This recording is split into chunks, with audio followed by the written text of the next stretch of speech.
Air India flight so Boeing 787 dream liner so అది పడిపోవడం అనేది చాలా విషాదకరమైనటువంటి సంఘటన. ఎందుకంటే 230 మంది ప్యాసింజర్లు, అట్లనే క్రూ, అందులో పనిచేసే పైలట్లు ఇద్దరు ప్లస్ 10 క్రూ మెంబర్స్, మొత్తం 242లో 230 ప్యాసింజర్లలో ఒక్క ప్యాసింజర్ బతికాడు. అంటే సో 229 ప్లస్ 12 మెంబర్స్ ఫ్లైట్ లో ఉన్న వాళ్ళు ప్యాసింజర్ చనిపోయారు. ఇది యొక్క ప్రపంచంలో కమర్షియల్ ఫ్లైట్స్ తయారు చేసే కంపెనీలు మెయిన్ గా ఎక్కువ రెండే అనొచ్చు. ఎయిర్ బస్ అనేది ఒకటి, I think it's France or Germany based Europe లో, అట్లనే బోయింగ్ కంపెనీ అమెరికా. సో ఈ రెండు ఫేమస్.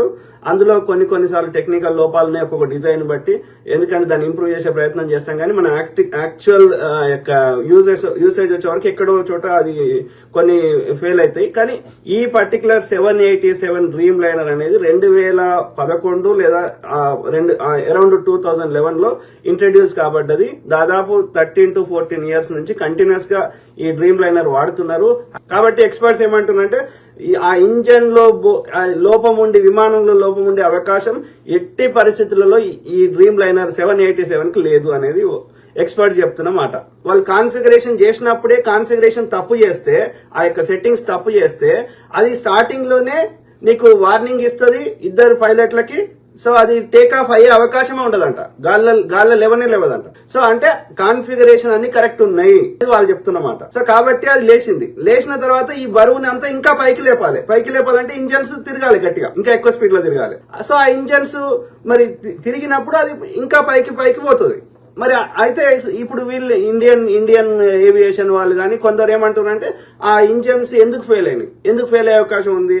దానికి పవర్ సప్లై వల్ల ఫెయిల్ అయ్యే అవకాశం ఉందా, లేకపోతే రెండు ఇంజన్లు ఉంటాయి, రెండు ఇంజన్లలో పక్షులు వచ్చేసి దాంట్లో అది ఇంజన్ తిరగకుండా వేసేస్తే అప్పుడు అది మంటలు వచ్చేసి 2 ఇంజన్లు కాలిపోతాయి. ఆ విధంగా 2 ఇంజన్లు ఫెయిల్ అయితే ఆ పక్షులు ఇంజన్లకు పోవడం వల్ల ఆ ఇంజన్లు పనిచేయకపోతే, కానీ ఇక్కడ ఆ పక్షులు ఇంజన్లు కాలిపోయినట్టు లేదు, అంటే మొత్తం కింద పడడం కాలిపోయింది, కానీ గాల్లో ఉన్నప్పుడు మంటలు రాలే ఇంజన్ కి. సో ఆడ పక్షులు ఉన్న వాతావరణం కనిపించలేదు.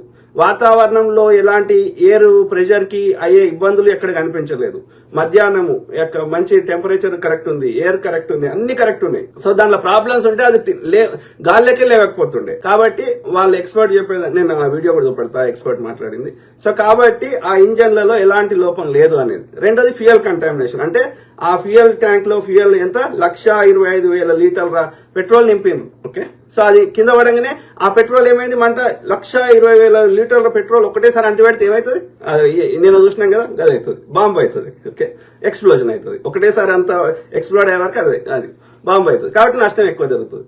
సో అంత ఫ్యూయల్ కంటామినేషన్ ఉంటే అది ఇనీషియల్ గానే అసలు ఫ్యూయల్ పోయనియదంట, పోసినాక కూడా అది పైలట్ టెస్ట్ చేస్తారంట.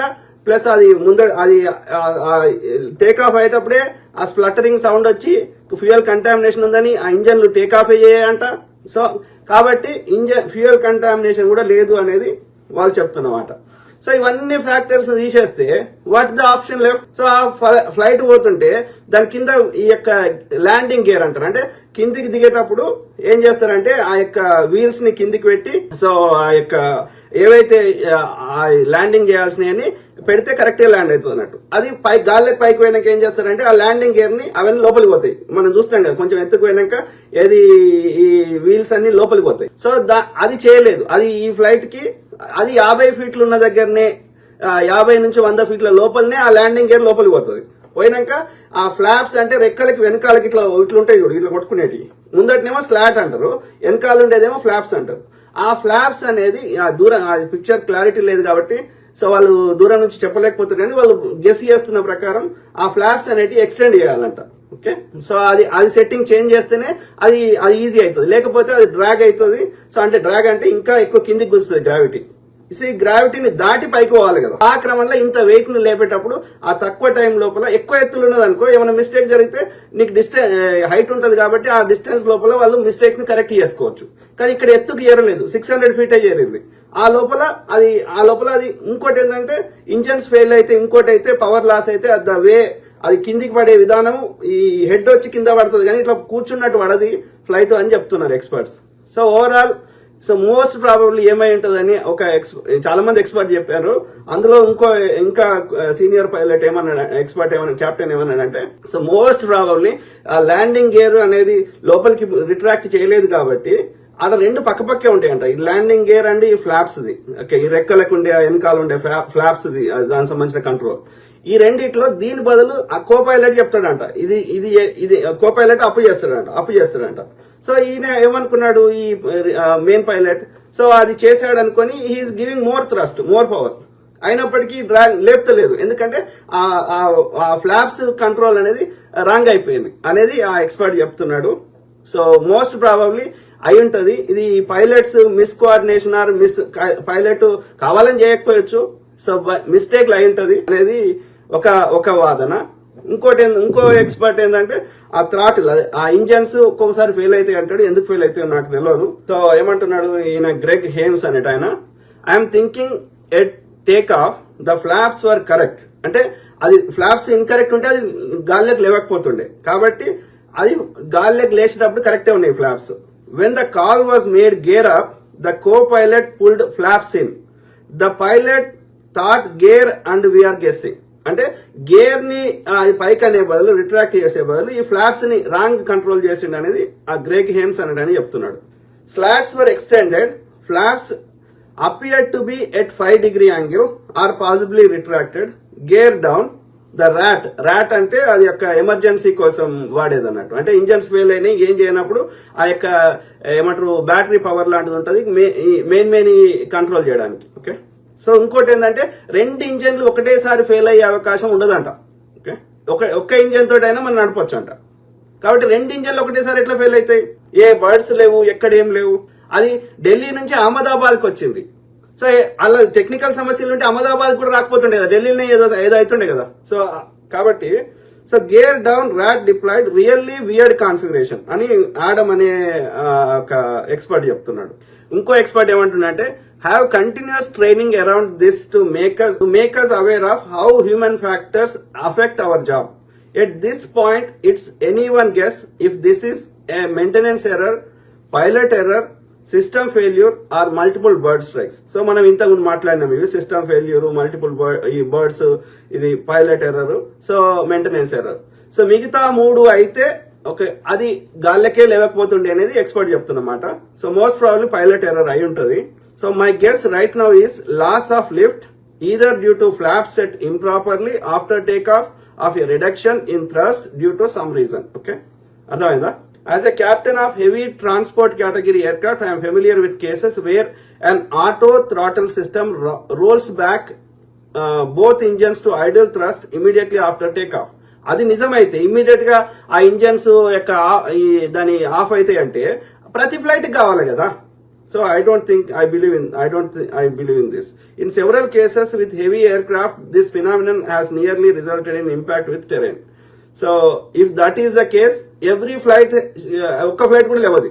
ఓకే, కాబట్టి నేను I don't believe in that. Okay, ఈయనేమంటాడు, I am a former flight aircraft instructor with about 5,500 hours ఇది time. Your thoughts are same my thoughts on what probably happened. That is PNF pulling the flops instead of gear. అదే ఏమంటున్నాడు, ఆ పైలట్లు ఏది flops pull చేశారు gear బదులు అని అంటున్నాడు. It had the classic symptoms of deep stall with all the drag that entails and way too low for chance of recovery. Rest in peace RIP the victims. Okay, so ఈయన ఎవరు, Kenneth Radmel అనేట అని చెప్తున్నాడు. ఇది నాకు correct make sense అనిపిస్తుంది. Okay, ఎందుకంటే ఆ గేర్ పక్కపక్కే ఉంటాయి కాబట్టి అది రాంగ్, ఫ్లాప్స్ కరెక్ట్ సెట్ చేయలేదు. గేరు చేయకపోయినా ల్యాండింగ్ కే ఎక్కువ అవసరం, కానీ దానివల్ల ఎక్కువ ఇంకా డ్రాగ్ కిందికి పుల్ చేస్తుంది కాబట్టి అది చేస్తే బెటర్. కానీ గేరు పుల్ చేయకుండా నువ్వు లేపొచ్చు, కానీ ఆ ఫ్లాప్స్ మాత్రం you have to set correctly అనేది ఇక్కడ మెయిన్ గా వీళ్ళు చెప్తున్నమాట. ఎందుకంటే that controls the aerodynamics. Okay, ఆ ప్రెషర్ అవన్నీ.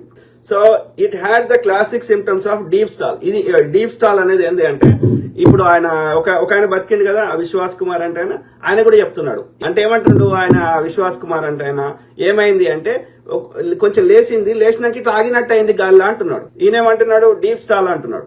అంటే ఏంది, గాలి ఆగినట్టయి తర్వాత కిందికి వచ్చింది అంటున్నాడు. అంటే అది పైకి ఇంకా పైకి లేకపోయినాయి అంటే ఆ ఇంజన్స్ తిరుగుతున్నాయి. ఆయన ట్రై చేస్తా ఉన్నాడు పైలట్, ఇంజన్ పవర్ ఇస్తా ఉన్నాడు.